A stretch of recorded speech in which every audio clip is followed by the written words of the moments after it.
25 décès dans les 24 dernières heures. La pandémie de Covid continue de ravager la Polynésie française. 353 morts au total à déplorer. Parmi les personnes décédées, plus de 86% de non-vaccinés. Nous sommes dans une situation extrêmement inquiétante. La seule arme aujourd'hui, c'est la vaccination, parce que nous sommes sûrs que vous éviterez les formes graves de la maladie. Ce matin, 8 infirmiers et 3 médecins anesthésistes en réanimation viennent renforcer la première équipe de 15 infirmiers de la réserve sanitaire pour une période de 3 semaines. Autre bonne nouvelle, déclare l'épidémiologiste du gouvernement, l'augmentation du nombre de vaccinés. Près de 130 000 personnes ont reçu une dose de vaccin, soit 45% de la population.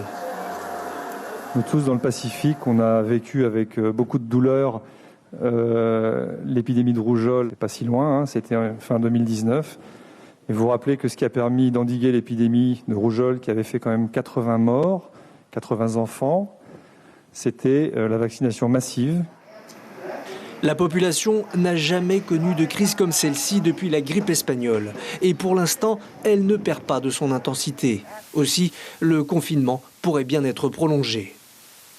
Compte tenu des conditions dans lesquelles se déroule la crise actuellement, compte tenu des d'approvisionnement que l'on a dans certains domaines, compte tenu du fait que les îles sont touchées, vous avez vu, il y a 45 îles qui sont touchées.